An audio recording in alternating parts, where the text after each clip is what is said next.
सह्याद्री व्याघ्र प्रकल्प राखीव हा महाराष्ट्र राज्यातील एक प्रमुख आणि विदर्भाबाहेरील हा पश्चिम महाराष्ट्रातला पहिला प्रकल्प आहे। साधारणपणे आपल्या उत्तरामध्ये यांनी सांगितलेलं आहे की जवळजवळ या ठिकाणी हे जे कोर क्षेत्र आहे 600 चौरस किलोमीटर हे कोर क्षेत्र आहे। बफर क्षेत्र 565 चौरस किलोमीटर आहे आणि एकूण क्षेत्र हे 1165 किलोमीटर चौरस किलोमीटर इतकं आहे। आणि याच्यामध्ये आमच्या कोल्हापूर जिल्ह्यामध्ये सर्व लोकप्रतिनिधींची एक बैठक झाली होती।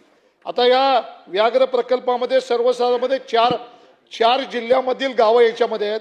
त्याच्यामध्ये सातारा आहे, सांगली आहे, कोल्हापूर आहे आणि रत्नागिरी आहे।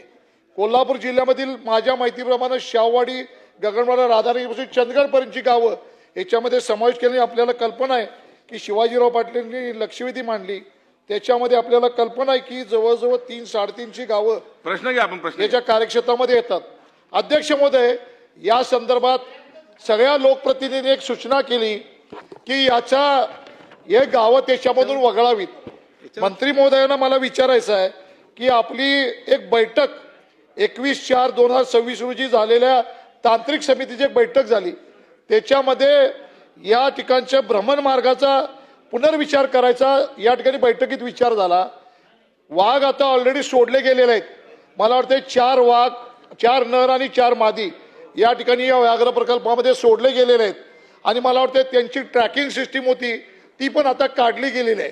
त्यामुळं आता फॉरेस्टच्याच लोकांना कल्पना की हे वाघ 4 नर आणि माद्या कुठं आहेत। आता मला वाटतं की कोल्हापूर जिल्ह्यामध्ये जसं जयंत पाटील साहेबांनी सांगितलं, आमच्या शिवाजी पाटलांनी सांगितलं, बिबटे आमच्याकडे आले आहेत, गौरेडे आहेत आमच्याकडं। आता अनेक जनावर गौरेड्याच्या बरोबर हत्ती याकडे या ठिकाणी आले। थोडक्यात एक प्रश्न घ्या। आता वाघ या ठिकाणी जर आले आणि याची प्रजनन किती करणार आहे, मंत्री महोदयांनी आम्हाला कल्पना द्यावी की या व्याघ्र प्रकल्पामध्ये साधारण या व्याघांच्या पासून किती वाघ अजून जन्माला घालणार आहे, याची साधारण संख्या किती होणार आहे आणि हे वाघ मानवी वस्तीत येणार नाही याची काही काळजी घेणार आहे का, याचे भ्रमण मार्ग कुठला कमी करणार आहे का। आज मानवी जीवाचं रक्षण करायचं आहे का या ठिकाणी प्राण्यांना आधी संरक्षण द्यायचं आहे, हा विषय आता सर्वतोपरी झाला आहे। मंत्री महोदयांना माझा प्रश्न आहे स्पेसिफिक की आपण तांत्रिक समितीमध्ये जो अहवाल घेतलाय याच्यामधून या कोल्हापूर जिल्ह्यातील किती गावं आपण कमी करणार आहे। आमचा सगळ्याच लोकप्रतिनिधींनी ही गावं वगळावीत अशा पद्धतीचा अहवाल आपल्याकडे पाठवला। या संदर्भात आपण काय कारवाई करणार आहे। मंत्री महोदय। सन्माननीय अध्यक्ष महोदय, सन्माननीय सदस्य श्री नरके यांनी या ठिकाणी जी माहिती विचारलेली आहे, साधारणपणे 10 वर्षापूर्वी आपल्या राज्यामध्ये 111 साधारण वाघ होते, परंतु ह्या 10 वर्षाच्या कालखंडामध्ये ती संख्या 450च्या वर गेलेली आहे।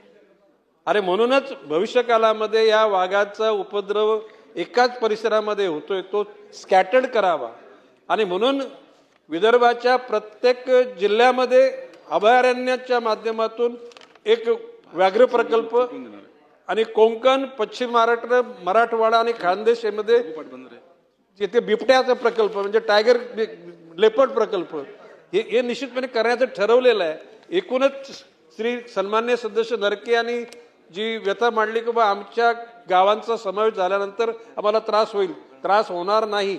कुठल्याही प्रकारचं तुमचं दैनंदिन जीवन आहे हे कुठेही डिस्टर्ब होणार नाही। फक्त मी मगाशी म्हटल्याप्रमाणे केमिकलचा कारखाना तिथे काढण्यात येणार नाही।